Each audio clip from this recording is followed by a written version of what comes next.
तो सपोज करो एमएम में केस है और सब कुछ हो गया, गवाहियाँ हो गई, क्रॉस व्रॉस सब खत्म हो गया, उसके पास उसको कन्विक्शन हो जाता है कि जी आपको 2 साल की सजा होगी। 2 साल की नहीं ज़्यादा ही होगी। 3 साल, ठीक है।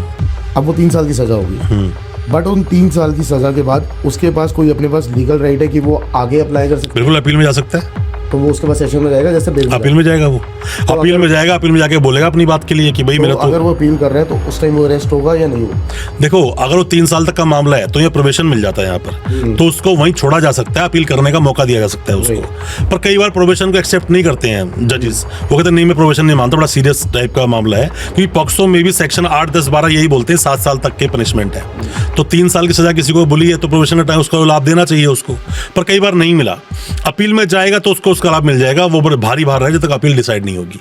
सजा बेशक आपको उम्र कैद हो जाए, फांसी हो जाए, 10 साल, 20 साल, 14 साल की हो जाए, अपील में आप जा सकते हो और अपील में जाना ही चाहिए। सेम जैसे अभी राजपाल यादव जी एग्जैक्टली जाना ही चाहिए। नीचे से चेक बाउंस का जो भी चलता रहा, सुप्रीम कोर्ट ने at the end supreme court की जजमेंट आई जिसमें उन्होंने कहा कि आपको अंदर जाना पड़ेगा 6 महीने के लिए। तो वो ये जब तक वो बाहर थे जब तक वो आगे ऊपर अपील कर रहे हैं। हाँ, अपील कर सकते हो जब आपके पास रेमेडीज खत्म हो जाए। अपील कर ही नहीं सकते। आपकी जब रेमेडीज ही खत्म हो जाएंगे, जाओगे का तो लास्ट ऑप्शन था वो खत्म हो गया, तो आपको जाना पड़ेगा। और देखो, मैं ये बोलता हूँ कि पूरा जीवन भागते रहने से तो अच्छा है कुछ वक्त का अगर कारावास हो रहा है तो झेल लो, बिल्कुल भागो मत। भागना इज नॉट अ सॉल्यूशन। ये तो भाग रहे कुछ अचीव करने के लिए कि मेरे ऊपर झूठा केस हुआ है, मुझे कुछ करके दिखाना है, कुछ करना है, तो एक बात अलग है। और भाग के जाएंगे कहाँ? पूरे टाइम डर में ही रहेंगे। या डर में ही रहोगे, जब भी तो बोलो भागना नहीं चाहिए। जहाँ पे छुपे हो, एक घंटी बज रही है तो कहीं पुलिस तो नहीं आ गई? अरे अगर आप फरार चल रहे हो, एक पुलिस वाले की वर्दी में भी कोई अगर आ रहा है तो आप देख के डर लगता है कि भाई मेरे पास कोई मुझे पकड़ने के लिए आ रहा है। तो बेहतर है, मैं वही कह रहा हूँ, किसी इंसान को अगर लगता है ऐसा कि यार मेरी पूरी जिंदगी खराब हो जाएगी और सजा मैक्सिमम 7 साल होगी। ना तो भागने के बाद कोई ऑनलाइन ट्रांजैक्शन कर सकते हैं, आज के टाइम पे तो पैन कार्ड, आधार सब लिंक्ड है, सब कुछ लिंक्ड है। और वैसे ही बोल रहा हूँ मैं आपको कि अगर ऐसा लगता है कि भागना इज नॉट ए सॉल्यूशन, है भी नहीं सॉल्यूशन, 7 साल सजा होगी कोई बात नहीं, जेल जाओगे 1-1.5 साल के अंदर तो आप अपील में छूट जाओगे। तो ऐसे भागना सॉल्यूशन नहीं है, भागो मत आप, भाग के कहाँ जाओगे। एक आदमी से गुड फेथ है जिसका आगे एक फेस है, क्योंकि जब संजय दत्त वाला केस हुआ, संजय दत्त ने बोला था कि मैं बड़ा ही रिनोन फेस हूँ अपने देश का, मैं तो एक्टर हूँ, तो मुझे आप इस तरह से, मैं भागूंगा क्यों देश छोड़कर। कितने बड़े से बड़े लोग हैं जो कि अंदर जेल काट कर आगे संजय दत्त। कानून से बड़ा कुछ नहीं है दोस्त, देश में अपना जो कानून है, कानून से बड़ा कुछ नहीं है। कॉन्स्टिट्यूशनल राइट्स जो है हमारे, कॉन्स्टिट्यूशन जो कहता है उसके हिसाब से ही सब कुछ चलेगा, और देश का जो गरिमा है उससे ऊपर कोई कुछ नहीं है। कानून सबके लिए बराबर है, फिर चाहे वो कोई भी हो किसी पोजीशन पे। ये 420 के जो केस होते हैं इसमें आउट ऑफ कोर्ट सेटलमेंट भी होती है, कंपाउंडेबल है, चार्जशीट भी होगी, कंपाउंडेबल है, आप कंपाउंड कर सकते हो। बिल्कुल। आप कोई आपसे सवाल यहाँ पे कोई इंसान ये पूछ सकता है कमेंट में कि भाई 420 तो कंपाउंडेबल है, मानते हैं। अगर वो स्टेट का केस होता है, नहीं स्टेट का ही होता है, स्टेट वर्सेस ही होते हैं ये केस, स्टेट वर्सेस ही होते हैं। हाँ, तो अगर चेक बाउंस केस नहीं है, एक्स वर्सेस वाई, ये वो केस नहीं होते, वो भी चीटिंग केस है, चीटिंग वो जो चेक बाउंस वाला है। जैसे प्रॉपर्टी वाले होते हैं, तो भाइयों के बीच में होगी, कुछ फ्रॉड, सिविल केस है वो, तो वो सिविल में जाएगा, वो सिविल में जाएगा, चीटिंग में नहीं जाएगा। नहीं, चीटिंग का मतलब नहीं, चीटिंग का बनाना पड़ता है कि चीटिंग इस तरह चीटिंग हुई। अब स्टेट वर्सेस केस चल रहा है, कंपाउंड करना है। मान लीजिए आपसे मैंने ठगी करी टोटल 17 लाख रुपए की, और मैं एक दिन आपसे मिला कि भाई 17 लाख वापस दे देता हूँ यार, प्लीज मुझे जेल वेल नहीं जाना, तो आपने वो 17 नहीं 20 लाख रुपए लूंगा अब तो मैं, आपका मेरा सेटलमेंट हो गया, नहीं यार मैं तो 16 ही पड़े हैं आज, अभी तो 1 लाख बाद में दूंगा।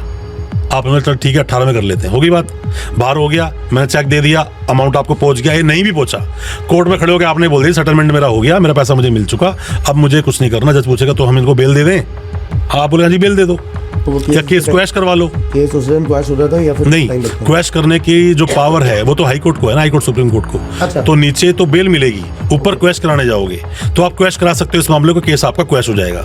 और इसी में अगर किसी के ऊपर 467 468 लगा है, मुद्दा मीन ये है, मतलब कि 336 338 अगर लगा हुआ है तो इसको भी आप चाहो तो कॉम्प्रोमाइज कर सकते हो, कंपाउंड नहीं कॉम्प्रोमाइज कर लोगे।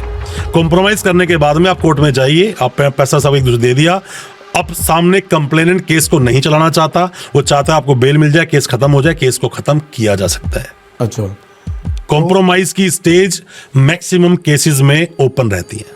तो ये सपोज करो जैसे ये मर्डर केस हो गए, ये सारे केसेस जिसमें पुलिस को रिमांड पे मिल जाती है 7 दिन 8 दिन, 420 पे भी ऐसे ही होता है या मिलता है उसमें मैक्सिमम कितने दिन की मिल जाती नहीं, बात मैक्सिमम नहीं, मैक्सिमम 14 डेज 15 डेज तो मिल ही जाता है, बात वो नहीं। बात ये है कि मान ली चीटिंग का मामला है, एक चीटिंग हुई, उसमें क्या हुआ कि आप क्या हुआ, एक ग्रुप पे मैंने डाल दिया, टेलीग्राम ग्रुप पे ले आए, हमने दिखाया कितना अच्छा पैसा इन्वेस्टमेंट हो रहा है, आ रहा है जा रहा है, 50 डाला 90 मिल गया, 1 लाख डाला 1.5 लाख मिल गया, होता जा रहा है। फिर बाद में पैसा फंस गया, अब आपसे पैसा लूटना शुरू कर दिया, 20 लाख आपके लूट लिए। पहले एक नंबर से बात हो रही थी, फिर एक मैनेजर ने बात की, फिर एक फाइनेंस हेड ने बात की, इन 4-5 लोगों ने आपसे बात की, 4-5 नंबर आ गए। जिस अकाउंट में पैसा लिया वो अकाउंट फर्जी थे, पैसा यहाँ से वहाँ चला गया, ठीक है। अब जब आपको पता चला कि फर्जी वाला भी साथ में हो गया सब कुछ, अब आपने कंप्लेंट की, पुलिस ने इन्वेस्टिगेशन की, बंदों को उठाना शुरू कर दिया 1 बाय 1। अब एक को उठाया, कैसे उठाया कि उसके वाईफाई से कनेक्ट होकर फोन से काम हुआ था, वाईफाई उसके नाम पर था, पुलिस उठा के ले आई। तो पुलिस क्या बोलेगी? पुलिस बोलेगी कि इसमें टोटल 20-22 लाख की चीटिंग है, और भी लोग हैं। इसने हमको बताया, केस हुआ दिल्ली में, एक आदमी बॉम्बे रहता है और 2 आदमी आ जाते हैं गुजरात में और एक रहता है गुड़गांव में। तो हमें उन सब को ढूंढ के लाने में 1 हफ्ते का टाइम लगेगा, तो हमें 1 हफ्ते का रिमांड चाहिए। मिल गया रिमांड? रिमांड मिल गया आराम से। अब एक लड़का, ये तो एक केस हो गया जिसमें रिमांड मिलेगा। अब दूसरा केस समझिए, दूसरा केस ये बोलता है कि चीटिंग मैंने आपके साथ में कर ली और टोटल 7 लाख की करी, और 7 लाख मेरे घर से रिकवर भी हो गया, कैश में रिकवर हो गया, पेमेंट अकाउंट में आई नहीं थी। अब पुलिस क्या बोल के रिमांड मांगेगी कि हमको मारना पीटना है, इसे रिमांड मिलेगा ही नहीं ना। बिल्कुल। आपको जो रिकवरी करनी थी, रिकवरी तो आप कर चुके हो, तो रिमांड किस चीज का? इसीलिए बोलता हूं कि जब भी किसी भी इंसान को पुलिस अरेस्ट करे, इमीडिएटली पुलिस स्टेशन के बाद, खास करके जब कोर्ट में पेश किया, तो वहां पर आपके वकील साहब का होना जरूरी है। वो आपके रिमांड का टेन्योर कम करा सकते हैं, रिमांड के डेज कम करा देंगे, साथ ही साथ ये भी हो सकता है कि वहीं से आपको बेल भी करा दें, क्योंकि 41 का नोटिस तो दिया ही नहीं। तो पुलिस ने अरेस्ट कर लिया, क्या आपके पास एक अथॉरिटी है कि आप अपनी फैमिली को कॉल करो? बिल्कुल, डीके बासु जजमेंट में बोला गया, डीके बासु जजमेंट में बोला गया इस चीज के बारे में, और बताया भी गया कि आपको अपनी फैमिली को इन्फॉर्म करने का फुल राइट है। आप इन्फॉर्म करोगे। आपको पता है कि जेल के अंदर से फोन भी अलाउड है, जो लोग जेल काट रहे हैं अपने घर फोन कर सकते हैं डेली। वो हाँ, वो मैंने सुना है कि आजकल कुछ उनका वो चार्ज होता है, जिसमें चार्ज होता है आजकल, काफी टाइम चल रहा है ये। आप बात कर सकते हो, हम लोग वकील लोग वीसी पे बात कर सकते हैं, वीडियो कॉन्फ्रेंस पे, उनकी फैमिली वीडियो कॉन्फ्रेंस बात कर सकती है, मिल भी सकते हैं हम लोग तो जाके अंदर। अच्छा। अंदर जैसे अभी आप और हम लोग बैठे हैं, ऐसे हम लोग जाके बैठ के मीटिंग कर सकते हैं। बट फैमिली ऐसे नहीं, फैमिली तो एक दीवार होती है, जालियां बनी होती है, कई बार फोन से बात हो रही होती है, अगर जाली में बोल रहे होते हैं, वो अलग एक चीजें हैं बात करने की। पर मैं वैसे आपको बता रहा हूँ कि किसी को अपनी फैमिली को इन्फॉर्म करने का अधिकार है, वकील के सामने ही स्टेटमेंट दूंगा ये बोलने का अधिकार है, वकील को मिलने का अधिकार है, जिसको पकड़ा हुआ है उसको पूरी नींद वो लेगा, आप उसको परेशान नहीं कर सकते, खाना पानी देना पड़ेगा उसको, कपड़े लत्ते वो चेंज करेगा, उसको आप सही जगह पे रखोगे। ऐसा नहीं कि वहाँ कॉकरोच चूहे हुए घूम रहे हैं, आपको काट लिया, किसी क्रिमिनल के साथ रख दिया।